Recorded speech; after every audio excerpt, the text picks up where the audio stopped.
Hi again.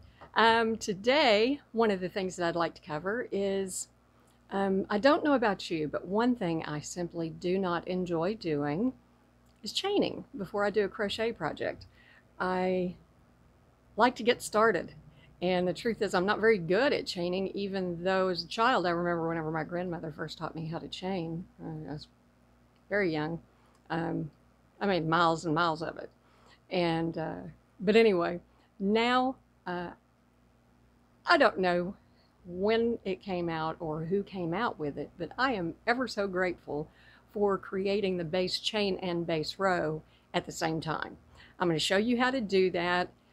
For me, it has simplified my life. It has made starting a project. I like to get into a project right away. I like to start playing with the yarn and seeing how the pattern's working up and seeing how, you know, it's not until you do a few real stitches that you can tell how a yarn's going to behave. And with chaining, you really can't tell. And, there are a number of benefits to this method. One, I enjoy it. It does away with my crazy chains that have bigger and smaller links in my chain, I guess they're called. But also, I get to play quickly, and it's virtually impossible to twist anything. I don't even know how you could twist. Although I have seen some really neat hacks or whatever, insofar as preventing, twisting your chain. Say you're chaining 200-300 stitches. Some neat hacks. Personally, I've just come to love this, creating the base row at the same time as you're making your base chain. It's really simple. Like I said, I don't know how long it's been around, but for me, it's only been around for a few weeks. And I am so grateful because I just love it. And one thing that's been interesting is that it has caused me to really pay attention to how stitch patterns and patterns are made, because then I have to modify them so that I'm not making too many base chains. So as long as I pay attention that, those extra 2 chains are actually a single crochet, or those extra 3 chains are actually a double crochet, that sort of thing. So, it's a little, but anyway, it's making it terribly fun, and just gives me a chance to get started quicker in the actual project. At least I feel like I'm starting even quicker in the actual project. I've also found that it's easier for me to keep count. And I'll show you how to do that with a stitch marker than it was for me to do so with a chain. I simply don't like working into a chain. It boils down to that. If you too, if you're a new crocheter, I highly recommend this, because this is so much easier, I believe, than finding how to go into a chain. And of course, different people have different preferences. And it'll be the same with creating the base row instead of a base chain. So people will have their own preferences. It depends on how you want the bottom of your project to look, what kind of a finish you want on, it's the beginning, but it's a finish on your project. But I hope you enjoy this. I wanted to share this because I think it's fabulous. And then, going to be having some whenever I do some other videos on some of the stitches, some of the patterns, see how I've adapted doing a base row rather than doing a base chain to those. And whatever you prefer, whatever, works for you, is always the best method. So enjoy. Well, here we go. Okay, I wanted to show you about doing, instead of a chain, becoming chain free whenever it works for your project, and whenever you like, if you like. But anyway, I worked up a couple of little swatches here, just for, what have I got? I think I have 2 rows. Okay. But just to show you, this is the cast on edge. Now, one of these is a chain, okay, and then worked, and the other is creating a cast on row, or a chain row. a base row, foundation row. There we go. Okay, to do this, we're still going to start out with the handy dandy slip knot, our good old friend. Now, there's a bazillion ways to do a slip knot. I just take the working yarn, wrap it around the tail, hold on to it, and then pull the tail. But anything that works, there's a bunch of videos on how to do a slip knot. Okay, secure that. Now normally, and this is a yarn from Cascade. This is Anthem. Really nice, 100% acrylic. Has a really, really nice feel. But anyway, normally with your base chain, okay, so we're doing our chains, going around counterclockwise, pulling through. Okay, now how I normally work my foundation row is through the back. I like to turn my chain over and work through the back. Okay, and that would be, of course, single crochet foundation row. And pull through and pull through. Now I'm going to go ahead and clip that.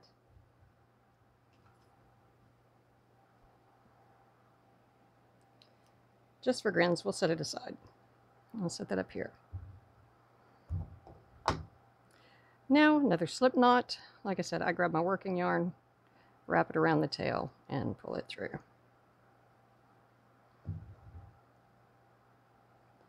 Now this is so cool.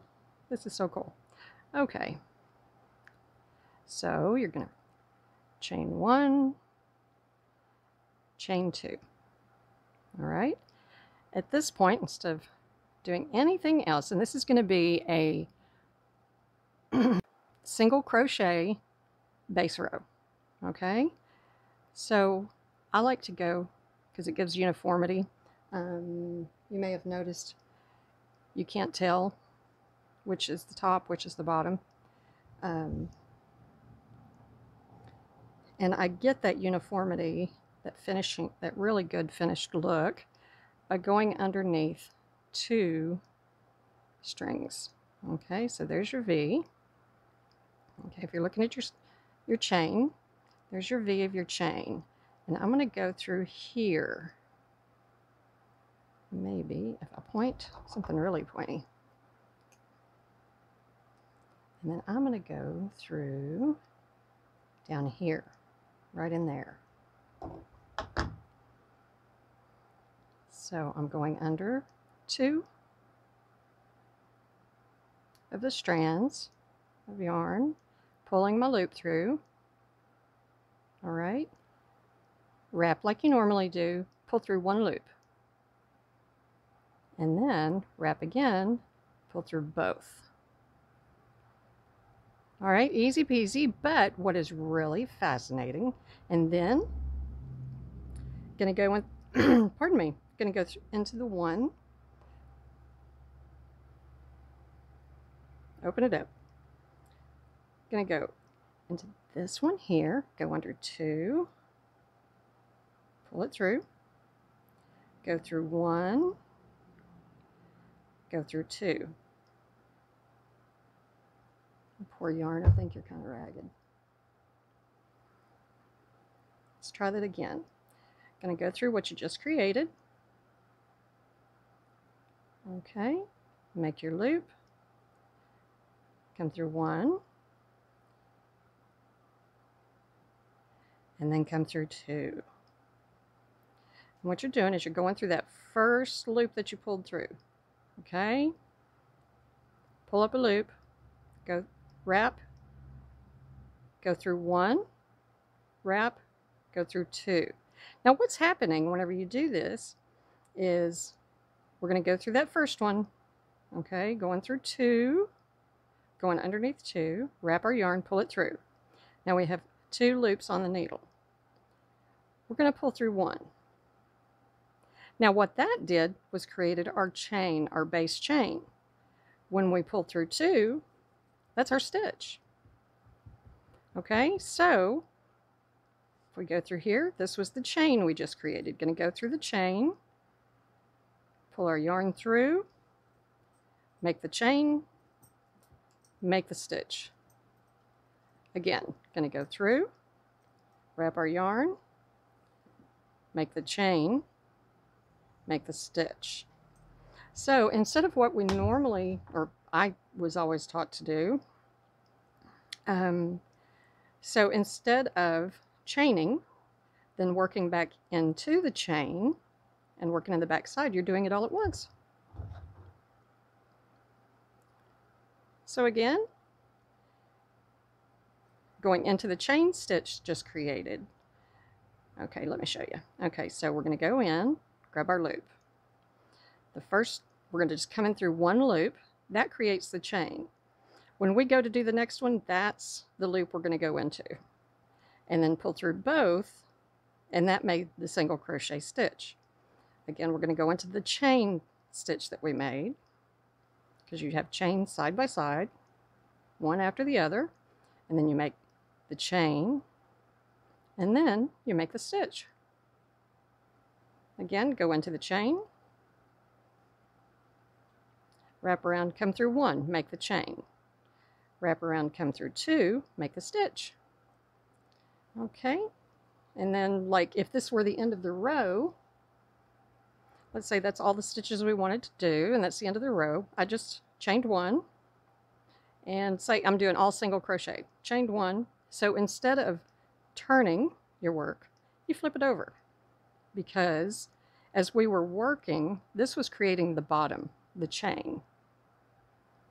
All right, so now this is the top of the stitches we created. So when we flip it over,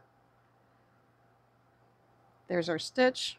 For instance, if we chained 1, skip the first stitch, then we'd go ahead and work same as always, and the stitches are going to look the same as always. Okay, and then you would work across. I'm just going to go ahead and clip that.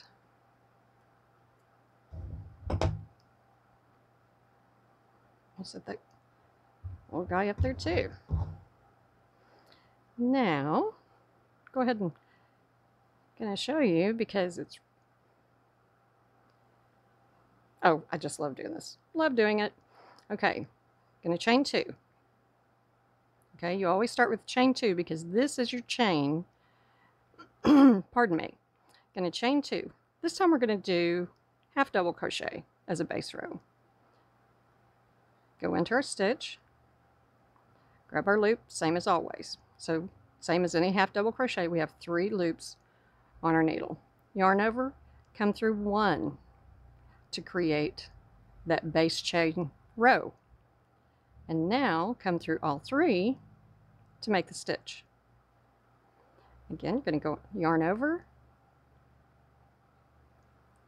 go into that base chain. Now you have 3 loops, yarn over, come through 1, making the chain on the bottom, and then come through all 3 to make the stitch. And see? Easy peasy, easy peasy. Okay, now one of the things I said I was going to show you is how much easier it is to count your stitches as you go. Okay, let's set the half double crochet up there too. Now, well, I think I'm just going to do a kindness and clip off some of this worn out yarn. There we go. Now, all right. And I found that these simple ones are great for doing this, which is really good for me, simply because I have a ton of these things that I've bought and never use them, because I always end up using locking stitch markers, and this just makes me feel not guilty. I've actually found that I like using them for this in particular. Okay, so let's say that I'm going to count, say I were doing, 200 or whatever, but every 10th stitch I want to mark. Okay, so let's chain 2, go into that first, under both strands, make the chain, make the stitch. That's one. Make the chain, make the stitch. Two. Make the chain, make the stitch. That's three. Come through, make the chain, make the stitch. Four. Let's say we're going to mark every five. Make the chain, make the stitch. Now, these are so easy to count. I've often had problems counting how many stitches I've made whenever I'm doing a chain, just because one gets stretched out and one stays the same.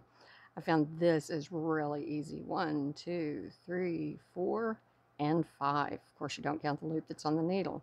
So, take your handy dandy marker, slide it right through there. And what I found I do with these is, and then you're going to go back in, make the chain, make the stitch. And see, now there's the marker, very easy to see. So I'm back to 1. And as you can see, it would be, no matter how long this is, this can't be twisted any more so than if you did your base chain and then went back and did your base row. You're not going to twist it at that point. And again, I do want to show you though. So if we had done that, I'm going to take this out. Okay, so if we had done that, and this was how many stitches we wanted to do for our project, flip it up. Okay, and see how it looks just like your chain one, as though you'd finished your single crochet row. Okay, and then if you're going to perhaps work into the first stitch, maybe not chain one and just work straight into that first stitch. Okay, and then continue to work as you normally would.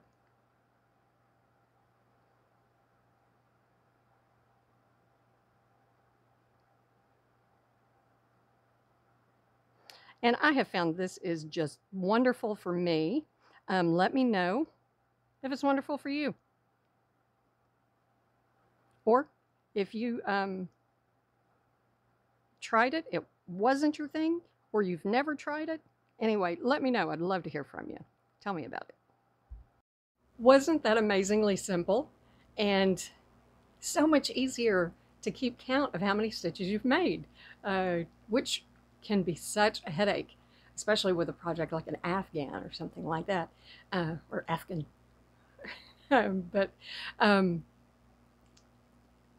Let me know. Please leave comments. Let me know if this has been around a long time. Please share your knowledge. If this has been around for a long time, I have only in the during the lockdown really returned to crochet. I've been primarily a knitter for decades. And I'm having a ball and rediscovering something that I didn't realize I missed. I am mainly making Afghans because that's not something I enjoy knitting, for one, as a rule, because just for whatever reason, often it involves sewing things together. I think I always mention how much I don't like sewing. But anyway, I've been discovering fabulous stitches that I didn't even know existed. Things way beyond the granny square, which the granny square, no downplaying the granny square. But things beyond that, and single crochet and double crochet, and I've been having a blast. So in many ways, I feel like a new crocheter because I'm experimenting more with crochet right now than I ever have before. Please don't ever be afraid to experiment. It's your hook, it's your yarn. Do as you will. Unless you're, improvising duct tape or something, you're not harming anybody, right? And have fun as always. I'm often teased about how many projects I have going at the same time. It's because I refuse to put anything other than joy into each and every stitch. And do it your way, whatever works for you. For me, having 20 or 30 projects going at the same time works for me. Things do get finished. I hope you've enjoyed this. If you have, your subscription is always welcome, of course. Give me a thumbs up if I did okay on this. Please leave comments. I always respond to comments. Leave comments. Let me know what I need to improve. Let me know what you're doing. What kind of projects you like to do, or what you spend the most time. Do you have a favorite yarn? Do you have a favorite kind of yarn? Do you like working in solids and doing your own color work? Do you like only natural fibers? Do you like easy care, yarns? I love to hear from people. So take care, treat yourself fabulously. You're precious, and you must treat yourself accordingly. So if you enjoyed, I look forward to talking to you again.